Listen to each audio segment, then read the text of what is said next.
নগেনদা, এবার ভাবছি কাজের জন্য বাইরে যাব। খুব কাজ করে বেশ কিছু টাকা কামাবো। গ্রামে ফসলের সময় ছাড়া বাকি সময়গুলো কোনো কাজই থাকে না প্রায়, তাই ভাবছি এবার বাইরে যাবই যাব। পলাশ, কথাটা তুই খারাপ বলিসনি। তবে আমি গ্রাম ছেড়ে বাইরে গিয়ে কাজ করবার পক্ষে নই। গ্রাম গ্রামই, সে যতই তুমি বাইরে যাও, বড় শহরে যাও, গ্রামের মতো শান্ত কোথাও নেই। সেটা অবশ্যই ঠিকই বলেছ নগেনদা, কিন্তু টাকা রোজগারের জন্য বাইরে তো যেতেই হবে, তাই না? গ্রামে না আছে কোনো অফিস কাছারি, না আছে মিল বা অর্থ উপার্জন করবার কোনো সাধন। পলাশ, বলি কি, এই গ্রামে থাকলে নিজের বাড়ির সময় মতো ভালো মন্দ খাবার, এই দুপুরে সামান্য দিবানিদ্রা, এই সকালেও নিজের মতো করে ঘুম থেকে ওঠা, বলতে পারো নিজের এক প্রকারের স্বাধীনতা আছে। কিন্তু বাইরে গেলে পরের অধীনে কাজ করতে হবে। নগেনদা, যাই বলো, আমি ঠিক তোমার কথায় একমত হতে পারছি না। গ্রামে কত লোক বাইরে গিয়ে কাজ করে সংসার চালাচ্ছে, তাহলে ওরা কি ওখানে সুখী নেই বলছো? তা তুমি ঠিকই বলেছ পলাশ। এই ওপর ওপর তাদের সবাইকে সুখী মনে হয়, কিন্তু ভেতরে তারা গ্লানিতে জ্বলছে। বাইরে গিয়ে কাজ করলে প্রথম প্রথম বেশ ভালো লাগে, তারপর আস্তে আস্তে মালিকরা তোমার দুর্বলতা জেনে তোমাকে তাদের মতো করে চালাবে। হ্যাঁ। নগেনদা, তুমি কি করে জানলে এসব? তুমি তো কখনো বাইরে যাওনি। আর কি কি হতে পারে বাইরে গিয়ে কাজ করলে? এই বলছি পলাশ, শোন, আমি তো তাই কোনোদিন বাইরে যাইনি। একবার বাইরে গিয়ে কাজ করা শুরু করলে এই সুবিধে অসুবিধে মতো ছুটি পাবি না। তোকে গাধার মতো খাটিয়ে নেবে, তারপর স্বল্প টাকা দিয়ে মুখটা বন্ধ করে দিবে, বুঝলে? তাহলে তুমি বলতে চাইছো বাইরে গিয়ে টাকা রোজগার করবার পরিকল্পনাটা উচিত হবে না? আমাদের গ্রামেই থেকে যা করবার করব, এখানেই সুখ, তাই তো? হ্যাঁ, দিলাম তো পলাশের মাথাটা নষ্ট করে। কি গো পূজা, কোথায় আছো? ওই তো পূজা, তোমার শরীর ঠিক আছে তো মা? মুখটা কেমন যেন শুকিয়ে গেছে, কি হয়েছে বলো দেখি আমায়। জেঠিমা, আমার মন মেজাজ একেবারেই ভালো থাকে না। আমাদের অর্থনৈতিক ক্ষমতা এত খারাপ হয়ে গেছে যে তোমাকে কি বলি। ও আচ্ছা আচ্ছা, বুঝেছি। তাহলে পলাশ কি কোনো কাজকর্ম করে না? গ্রামে থেকে যখন যেটা কাজ পায় তখন সেটা করে কিছু টাকা নিয়ে আসে বটে, কিন্তু সেই সামান্য টাকা দিয়ে সংসার চলে না জেঠিমা। তাহলে পলাশকে বলো কিছু বাইরে গিয়ে কাজ করতে। অনেকেই তো আমাদের গ্রাম থেকে গিয়ে বাইরে কাজ করছে। শুনলাম বাইরে গিয়ে কাজ করতে পারলে নাকি অনেক টাকা পাওয়া যায়।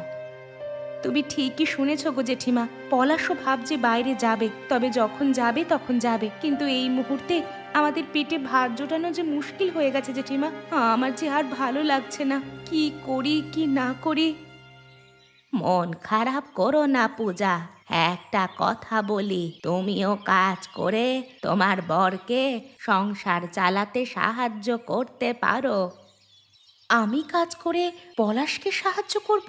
কি কাজ করব আমি? কে আমাকে কাজ দেবে? আমি বলছি শোনো, আমার একটা কুমড়ো ক্ষেত আছে, সেখানটা তোমার দেখতে হবে এবং সেখান থেকে কুমড়ো নিয়ে বাজারে বিক্রি করে যে টাকা পাবে সেই টাকার কিছু অংশ আমাকে দিয়ে বাকিটা নিজের হাতে রাখবে, বুঝলে? ওই নীলিমা, দেখো দেখো, ওই ছেলেটা পূজার বর না? হ্যাঁ গো, ওটা তো পূজারই বর। কি কাজ করে দেখে তো মনে হচ্ছে না খুব একটা ভালো রোজগার করে বলে। ওই আর কি, দিন আনে দিন খায়। যখন কাজ থাকে খাবার জোটে, না থাকলে উপবাস। যা বললে নীলিমা, পুরুষ মানুষের যদি রোজগার কম হয় তাহলে কেউ ভাব দিতে চায় না। ওই পূজার কথা ভাবলে কষ্ট হয় গো লতাদি। খুব ভালো মেয়েটা, কিন্তু ওর কপালে এমন ভিখারি বর জুটেছে। নীলিমা, তোর কথা শুনে আর হাসি পাচ্ছে আমার। তার মানে ওর বরের মতি রোজগার নেই, ওদের তাই অভাবের সংসার। তবে আর কি, ভাগ্যিস আমাদের বরেরা বাইরে গিয়ে কাজ করে, নইলে আমাদেরও এই পূজার মতোই অবস্থা হতো।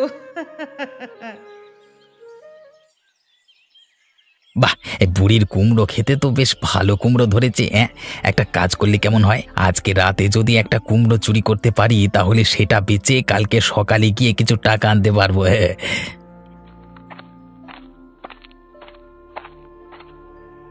কে ওখানে? কে? বলুন বলুন। আগে আগে আগে আমি নগেন। জেঠিমা তুমি এটা তোমার ক্ষেত বুঝি? আগে আমার প্রশ্নের উত্তর দাও। তুমি এখানে দাঁড়িয়ে কি করছো বলো? ওই আর কি, বিশেষ কোনো কারণ নেই আর কি। বাহ, কোনো কারণ না থাকলে কেউ কি এভাবে পাগলের মতো দাঁড়িয়ে ক্ষেতের দিকে চেয়ে থাকে? আসলে আমি ওই কুমড়ো গাছের মাচাগুলো দেখছিলাম, কি সুন্দর করে বাঁশ দিয়ে গেঁথে গাছগুলোকে ঠেকিয়েছে, তাই না? দেখা দেখা, হ্যাঁ, বা দারুণ দারুণ দারুণ করেছো।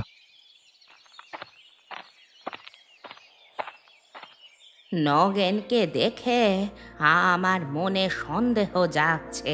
ওর মতি গতি দেখে খুব একটা সুবিধাজনক মনে হচ্ছে না। নিশ্চয়ই ওর মনে অন্য কোনো ফন্দি আছে। বাহ বাহ, পার্বতী দেখছি বাজারে কুমড়ো নিয়ে বসেছে। যাই, গিয়ে ওকে কটা কথা শুনিয়ে দিয়ে আসি। 100, 135, 200, 210, 280, 365, 420।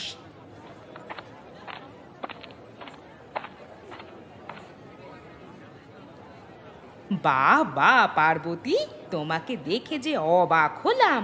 তুমি ঘরের বউ হয়ে এই বাজারে এসে কুমড়ো বিক্রি করছো?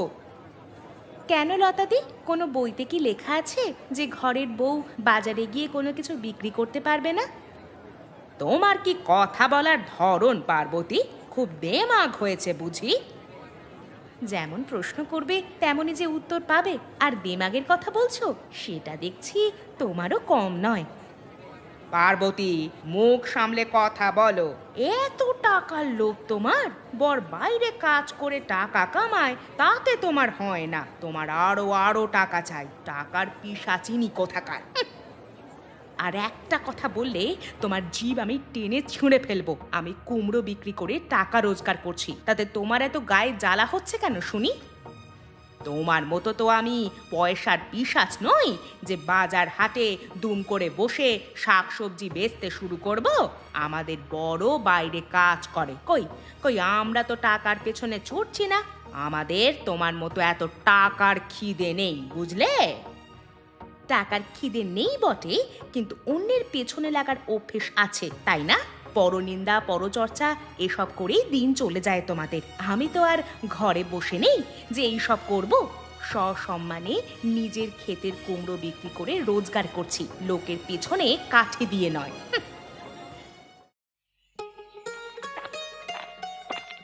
পূজা, কোথায় যাচ্ছ সকাল সকাল?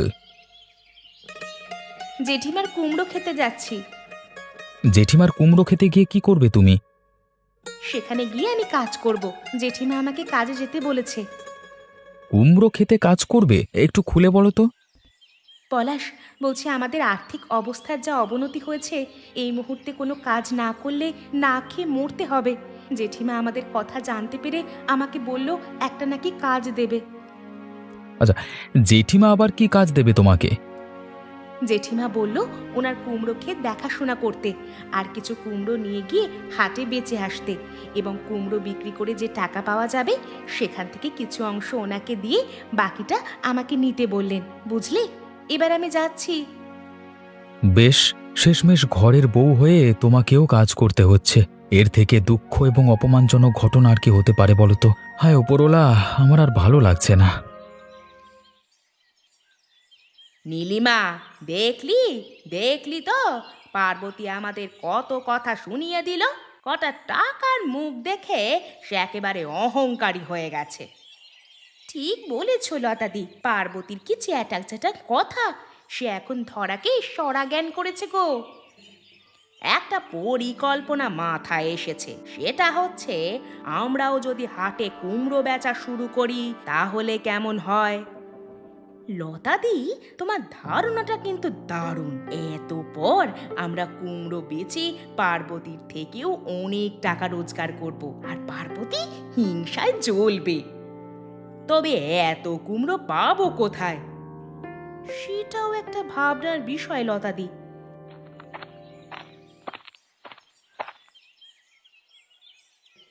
কি হলো বউটান, কিসের এত আলোচনা হচ্ছে শুনি? পলাশ, বলছি আমরা দুজনে হাটে গিয়ে কুমড়ো বেচতে চাই। হঠাৎ হাটে গিয়ে কেন কুমড়ো বেচার শখ হলো? তোমাদের পরেরা তো বাইরে কাজ করে, তাই না? আসলে আজ হাটে পার্বতীকে দেখলাম কুমড়ো বেচতে, তখন লতাদি ওকে বলল, তোমার বর তো বাইরে কাজ করে, ভালোই রোজগার করছে, তাহলে তোমার এত পয়সার খিদে কেন যে তুমি কুমড়ো বিক্রি করতে হাটে বসেছো? বাবারে, পার্বতীর দেখি খুব দিমাগ হয়েছে। এরপর কি বললো? এরপর আমাদের যা তা কথা শোনালো, বলল ও নাকি আমাদের মতো বসে নেই, সসম্মানে কুমড়ো বেচে টাকা রোজগার করছে। তাই আমরা ভাবলাম আমরাও কুমড়ো বেচবো হাটে গিয়ে, তার জন্য তোমার সাহায্য চাই। বেশ বউটান, তোমাদের এই ঠাকুরপো আছে না, এই দেখো হুকুম করো, দেখবে সব হাজির হয়ে যাবে সামনে। নগেন, আমাদের কিন্তু কুমড়ো এনে দিতে হবে, কি পারবে তো? আলবাত পারবো। বলো কত কুমড়ো চাই তোমাদের? পুরো বাগানের কুমড়ো তোমাদেরকে এনে দিতে পারবো, কিন্তু তার আগে কিছু অগ্রিম ছাড়তে হবে তো। ও নিয়ে তুমি ভেবো না নগেন, যা টাকা অগ্রিম দিতে হবে আমরা দেব। জেঠিমা, আজ তোমাকে চিন্তিত দেখাচ্ছে, কিছু হয়েছে নাকি? তুই ঠিকই ধরেছিস, মনটা আমার বিশেষ ভালো নেই রে পূজা। তুমি আমায় বলবে তোমার মন খারাপের কারণ? আসলে কাল বিকেলে ওই নগেন এসে আমার কুমড়ো ক্ষেতের দিকে তাকিয়েছিল, ও হয়তো নজর দিচ্ছে। আমি জিজ্ঞেস করতেই কথা ঘুরিয়ে চলে গেল। এমনিতেই নগেন সুবিধের নয়, তাই চিন্তা হচ্ছে। জেঠিমা, আমারও খুব ভয় হচ্ছে। নগেনদা খুব একটা ভালো লোক নয়। ও যখন তোমার কুমড়ো খেতে এসে দেখে গেছে, তার মানে ওর মনে নিশ্চয়ই কোনো কুটিল পরিকল্পনা আছে। তাহলে একটা কাজ করা যাক, কাল থেকেই কুমড়ো তুলে নিয়ে গ্রামের হাটে গিয়ে বিক্রি করতে হবে। তুমি সকাল সকাল চলে এসো কেমন? যেমন বললাম সেভাবেই কাজ করো, কেমন? বেশ জেঠিমা, আপনি চিন্তা করবেন না, আমি সকালে এসেই কাজ শুরু করে দেব আপনার কথা মতো। এসো এসো বউটান, আস্তে আস্তে, মুখে আওয়াজ করো না, এই পা টিপে টিপে এসো, পা টিপে টিপে। লতাদি, দেখো দেখো, বুড়ি বেশ ভালো কুমড়ো ক্ষেত করেছে। হ্যাঁ নীলিমা, তাই তো দেখতে পাচ্ছি, অনেক কুমড়ো ধরেছে। আস্তে আস্তে কথা বলো না, আরে বাবা, এক্ষুনি শুনলে কেলেঙ্কারি হয়ে যাবে। এই নগেন দেখো তো, ওই দিকটা মনে হচ্ছে বুড়ি রাত জেগে পাহারা দিচ্ছে। এই তাই তো বউঠান, বুড়ি দেখছি হাতে লাঠিও ধরে রেখেছে, সে খুব সতর্ক হয়ে ক্ষেত পাহারা দিচ্ছে তাহলে। নগেন, একজন কি কটা চাই বলো? এই পরিস্থিতিতে কুমড়ো চুরি করাটা ঠিক হবে না মনে হচ্ছে। আমারও তাই মত নগেন। বুড়ি যেভাবে লাঠি নিয়ে পাহারা দিচ্ছে, এখন চুরি করতে গেলেই ধরে ফেলবে, আর ওনার লাঠি দিয়ে পেটাবে। না বাবা না, আমি পারবো না। শান্ত হও তোমরা, আমি কি বলছি শোনো আগে সেটা। আজকে এই পরিস্থিতিতে কুমড়ো চুরি করা যাবে না, বরং কালকে সকালে দেখবো, বুঝলে? এখন সবাই বাড়ি যাও। এ তো দেখছি লতা নীলিমা আবার সামনে কুমড়োর দোকানও দিয়েছে।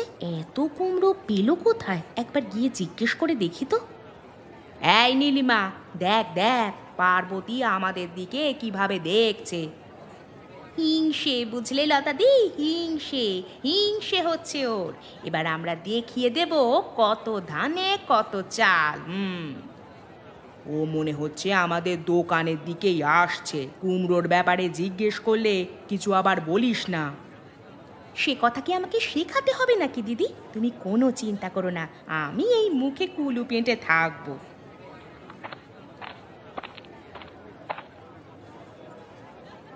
আচ্ছা, এত কুমড়ো কোথা থেকে পেলে তোমরা?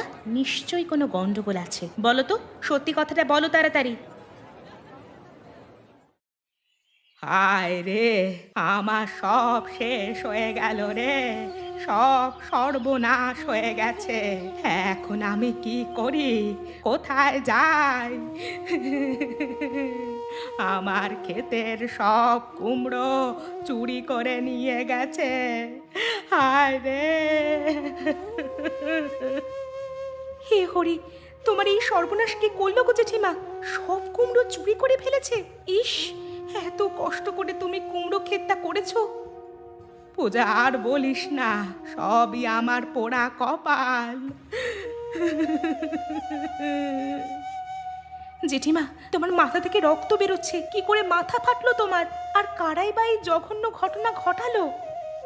কাল রাতে আমি পাহারা দিচ্ছিলাম আমার কুমড়ো খেতে। ভোর রাতের দিকে দুজন চাদর গায়ে দিয়ে মুখ ঢেকে এসে আমাকে মারতে শুরু করলো। সর্বনাশ! কি ভয়ঙ্কর কাণ্ড করেছে! তোমাকে মারলো জেঠিমা? হ্যাঁ, আমাকে মেরে আমার মাথা ফাটিয়ে দিয়েছে। ব্যথার চোটে আমি সাময়িক ক্ষণের জন্য অজ্ঞান হয়ে পড়ে যাই, আর ঠিক সুযোগ নিয়ে আমার কুমড়ো ক্ষেত থেকে সব কুমড়ো চুরি করে নিয়ে যায়। কেঁদো না জেঠি। আচ্ছা বলো তো, তোমার কারোর প্রতি সন্দেহ হচ্ছে কি? হ্যাঁ, একজনের ওপর আমার সন্দেহ হচ্ছিল সেই বিকেল থেকেই। সে হচ্ছে নগেন। কাল বিকেলে আমার ক্ষেতের সামনে এসে দাঁড়িয়ে কি যেন দেখছিল। আমি ওকে জিজ্ঞেস করতেও বলল বাঁশের মাছগুলো দেখছে, তারপরে চলে যায়। নগেনদা একটা বদমাইশ লোক। সে এমন জঘন্য অপরাধ অনায়াসেই করতে পারে। কিন্তু তুমি বললে দুজন, তাহলে নগেনদার সাথে অপরজন কে ছিল? নগেনদা, নগেনদা কোথায় তুমি? তাড়াতাড়ি বাইরে এসো বলছি। ও পলাশ, পূজা, এই সকাল সকাল দুজনে আমার বাড়িতে কি জন্য এলে? ছি নগেনদা, আপনার লজ্জা থাকা উচিত। আপনি এতটাই নিচে নামতে পারেন সেটা ভেবেই আমার আপনাকে ঘেন্না হচ্ছে। কেন পূজা, আমি কি এমন করেছি যার জন্য তুমি আমাকে কথা শোনাচ্ছ? নগেনদা, তুমি এত ন্যাকামো করে ভালো সাজবার চেষ্টা করো না। তোমার চরিত্র আমরা জানতে পেরে গেছি, তুমি একটা চোর। এ পলাশ, কখন থেকে তোমরা দুজন আমাকে যা তা বলে যাচ্ছ। এবার কিন্তু আর একটা কথা বললে আমি চুপ করে থাকবো না, বলে দিলাম। আগে বলো কি হয়েছে। কেন নগেনদা? কাল রাতে জেঠিমার বাগান থেকে আপনি কুমড়ো চুরি করেছেন, তার উপর জেঠিমার মাথায় মেরে মাথা ফাটিয়ে দিয়েছেন। এবার বলুন তো, কেন করলেন এই কাজ? ছি ছি ছি, না না, আমি এ কাজ করিনি, বিশ্বাস করো, আমি চুরি করিনি। নগেনদা, তুমি অস্বীকার করলে কি হবে? আমি গ্রামের লোকজন জড়ো করে তোমার নামে নালিশ করব। কেন এমন কাণ্ড ঘটালে? হ্যাঁ পলাশ ভাই, এমন করো না। আমি আমি চুরি করতে পারি, মানে রাতে গেছিলাম কালকে ঠিকই, কিন্তু যেটিকে লাঠি নিয়ে পাহারা দিতে দেখে ভয় পালিয়ে আসি। নগেনদা, তুমি সত্যি কথা বলছো তো? আমার কিন্তু নগেনদার কথা একদম বিশ্বাস হচ্ছে না। নগেনদা, আমি কিন্তু এরপর গ্রামের লোকজনকে জড়ো করব। আরে সত্যি সত্যি পলাশ, আমি চুরি করিনি। আরে আমি এটা ভেবে আশ্চর্য হচ্ছি যে মানে যেটিকে মাথায় আঘাত করে তারপর ক্ষেত থেকে চুরি করলো কে? মানে আমি বুঝতে পেরেছি, মানে কাদের হাত আছে এই ঘটনায়। এই তোমরা এখনই আমার সাথে এসো তো, চলো তো, চলো চলো চলো। নীলিমা, কেমন খেলা পাল্টে দিলাম বল। লতাদি, তোমার বুদ্ধির তুলনা হয় না। এদিকে নগেনকে কাঠি করালে, আর ওদিকে বুড়ির কুমড়োগুলো সব চুরি করে নিলে। এক ঢিলে দুই শিকার করলাম। কেউ আমাদের সন্দেহ করতে পারবে না, আর যদি করেও ওই নগেনকে করবে। বলছি কি, আমার তো প্রায় সব কুমড়োই বেচা হয়ে গেছে, আর কয়েকটা আছে। আমারও আর খুব বেশি কুমড়ো নেই, সবটাই প্রায় শেষ।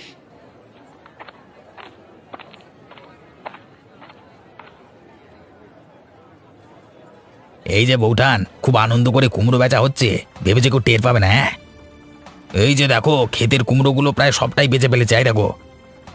ডাকাতি মেয়ে লোক কোথাকার, মেয়ে মানুষ হয়ে ভোর রাতে চুরি করা? তোমাদের সাহস তো কম নয়, তোমরা জেঠির মাথায় আঘাত করে ওনার ক্ষেত থেকে কুমড়ো চুরি করেছো। জেঠি চলো আমরা গ্রামের সবাইকে গিয়ে পুরো ঘটনাটা বলি, তারপর পুলিশকে জানাই, ওনারাই এই দুই মহিলার বিচার করবে। আপনাদের এই কাণ্ড আমরা গ্রামের মোড়লকে জানাবো, তারপর জেঠিমার মাথায় আঘাত করবার জন্য পুলিশের কাছে ডায়েরি করব। পলাশ, পলাশ তুমি এমন কাজ করো না। আমি আমি তোমাদের সকলের কাছে ক্ষমা চাইছি। আমিও আপনাদের কাছে ক্ষমা চাইছি, আর কখনো এমন কাজ করার দুঃসাহস করব না। আপনারা আমাদের ক্ষমা করে দিন।